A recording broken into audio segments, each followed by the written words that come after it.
Sagittarius, welcome to Chrysalis Invictus for your Autumn Equinox 2021 reading.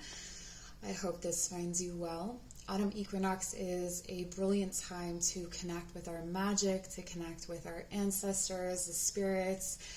The underworld is starting to come up to the surface, so everything is like a mirror. Our shadow selves, our subconscious, everything is mirroring itself, and it's a really beautiful opportunity to even just go outside and connect with the energies and entities that are out there. Our reading today is for Sagittarius Sun, Moon, Rising, and North Node.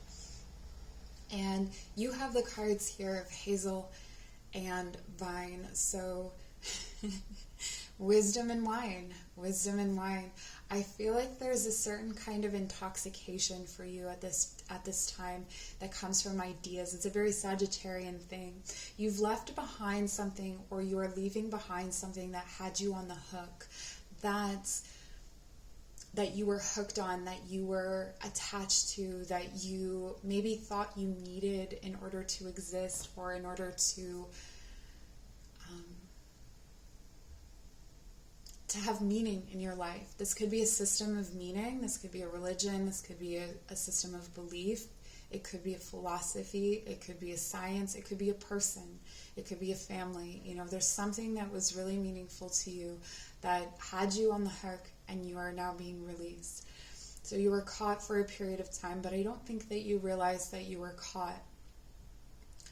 One of the things that is associated with coal here, with the hazel, is the salmon. The salmon swims underneath the tree of wisdom and eats the hazelnuts, the nuts of wisdom, and thus the salmon represents wisdom.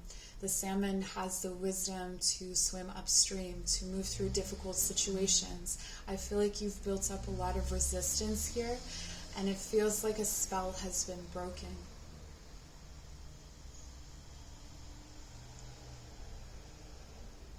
With the wine energy, it feels like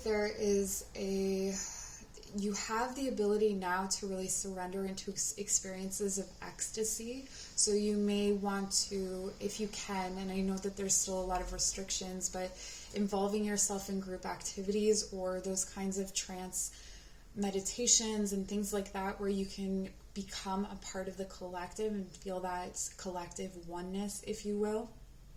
Any kind of experience of ecstasy is going to be really intoxicating, but specifically ones that are rooted in some kind of wisdom or tradition. I feel that there is still a figure in your life that represents a kind of intoxication that maybe has not been let go of, and I think through this period and through the next, I want to say, few cycles, so maybe up until anywhere from Yule to Imbolc, so the end of December to the beginning of February. I feel like in that period you're going to discover just what this person means to you. You're going to discover why you're so intoxicated by them, why you can't let them go, why you hang on to them, while you have freed yourself from other things, while you have gotten off the hook for other things. I feel that there is something, a strength or a resilience that you've built up in yourself, or a kind of courage that will then be, it's almost like that's needed in order for you to receive or understand this information, okay? So yeah, what else is coming in? I would avoid actually intoxicants. I would avoid excess drinking. I don't think that you really need drugs or anything like that. Like, you wouldn't need flying ointments and to get into altered states of consciousness right now. You're basically a walking altered state of consciousness. If anything, I would say, and like, I have a disclaimer, okay, so, you know, don't get mad at me, but I feel like Sagittarius, you're not going to touch ground until Capricorn season, all right? So I feel like you are floating your way right through the next few months, and it's going to be a time of wild connection with the ancients, connection with ancient wisdom, ancient traditions. There's some kind of burial rite I'm also picking up on, and whatever that means to you, it doesn't necessarily mean that someone is dying, but it may be that some sort of burial rite is highlighted for you or spoken of to you.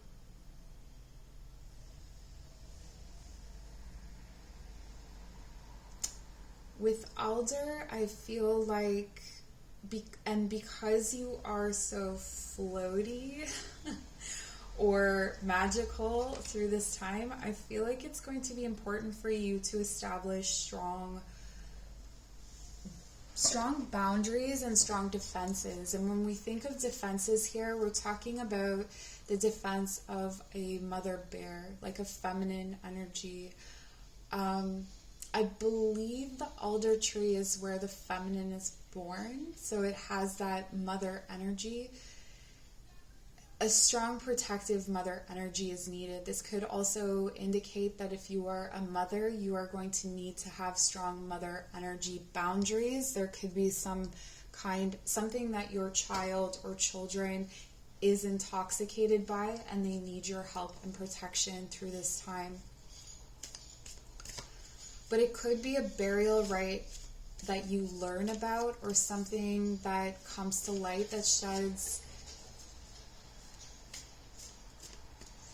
about a practice. Maybe you're literally burying bones, like animal bones, to have the meat picked off by the things under the surface of the earth.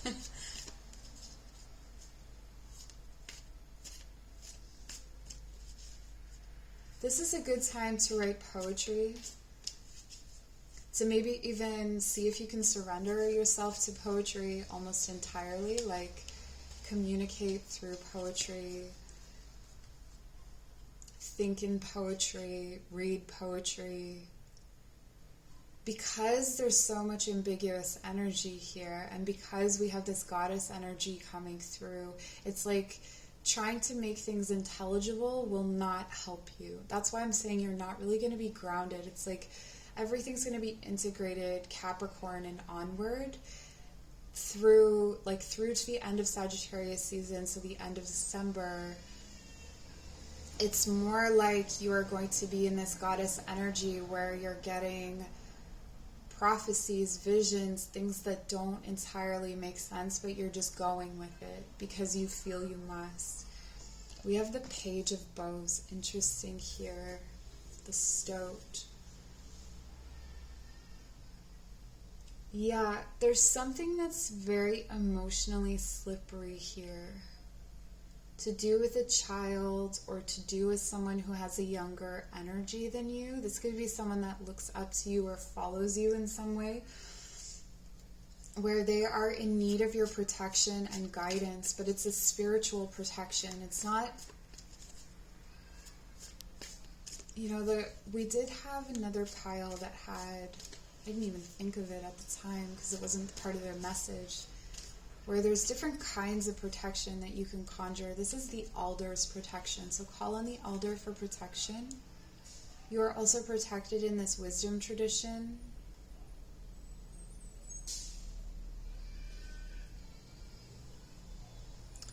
This has a very Sagittarian energy, the Page of Bows, because it's very adaptable.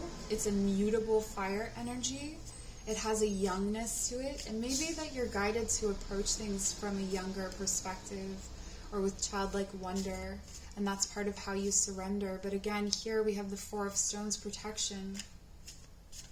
It could be that you're very vulnerable at this time, and especially when you are in that space of intoxication, you'll be very vulnerable, so be cautious about who you allow around you. Don't allow people who are younger than you or younger than you less developed spiritually or emotionally to be your caretakers or to hold any of the wisdom that you're learning at this time. Try not to share that wisdom with those people. I feel like there could be an earth sign that will be very valuable to you in grounding you, in helping you to stay stable and aligned. I had to pause because there was literally a child screaming. So I feel like there is something coming through here, like a crisis involving a child, someone not understanding boundaries, or someone needing protection. I feel like someone in your situation, this could be a child who is more seemingly mature on the surface, or it's someone who's more innocent than you think and is more vulnerable than you think. I feel like you may want to, if you do have a child that's on social media, you may want to check in with their social media presence. For some reason, this is coming in as a warning, and I just want to honor that for whoever's watching and whoever, does have children. Obviously, not all of you have children. But it's almost like this younger energy is claiming to be more wise than they are, and they're getting in too deep. And so this is about either protecting them from that or recognizing that showing them this method or this tool or this idea or this philosophy is going to be too intoxicating for them. Okay? This could also be you. Recognizing what is going to be too intoxicating for you if you are falling down a rabbit hole. We have the card wish.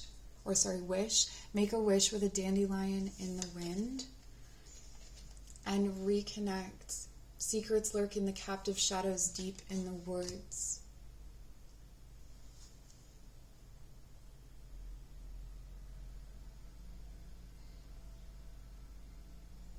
There's definitely a secret you're going to be discovering about someone younger than you. Or this could be something that you're uncovering from your childhood. Perhaps someone recovers a memory. This could be related to that burial rite from your childhood, something that happened. It feels like it's information you need to have, though. There's definitely in between. You're very in between dark and light. Between worlds. You're in that liminal space for quite some time. The spell singer casts spells of wonder and delight. I feel like this is talking about how lighthearted your magic needs to be through this time.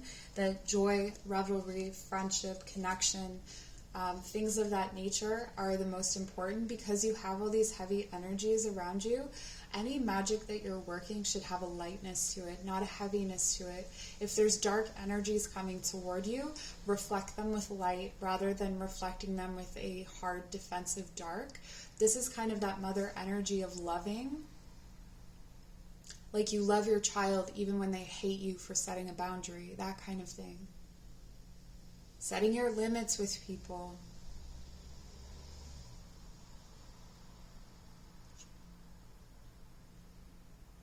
Yeah, whether they like it or not. And then we have strange journeys. Take control of your quest. Choose your companions wisely. This is really, really highlighted here, isn't it? Who are your companions?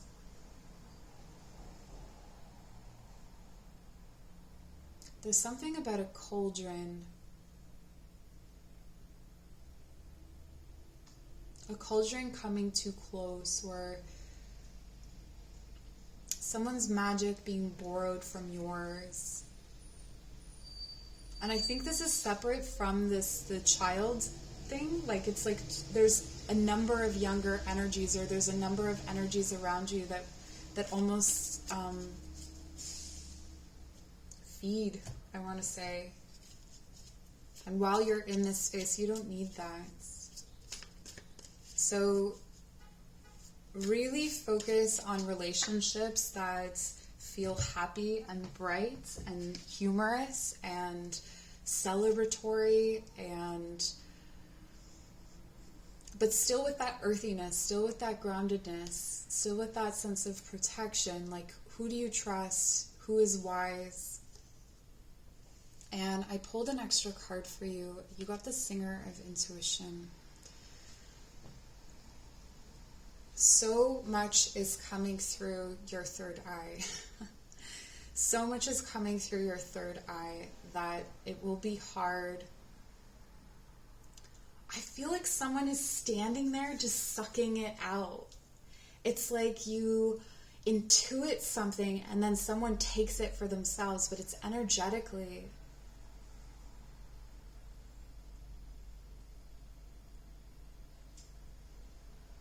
Like they're borrowing it from you and making it your own. I feel like there was another pile where this came up, or another reading where this came up, but in a different way. Who are you harboring safe that is not safe for you? And it could be, there's a couple of different things going on, right? So if you have a child, it could be something that is connected to your child, but that feels separate from this other energy that's younger than you, or that feels younger than you. Like, it doesn't have to be, it could be soul age younger than you, that is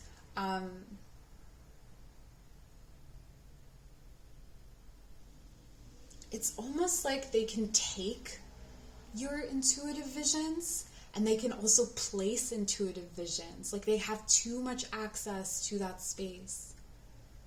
And one way that you can block them out is by not going into those dark spaces. It's like they have access to you through those dark spaces, through those deep emotions and things like that. So if you're in the spirit of revelry and happiness and joy and celebration, they can't access those things. They can't access, they can't take or place when you're outside of those spaces. What else? Okay, leave me a comment. I hope you're okay, and I love you, and show your appreciation for this channel in any way that feels right to you. I will see you in my next reading. Thank you so much for being here. If you want to work with me, my information is in the description box below. Bye.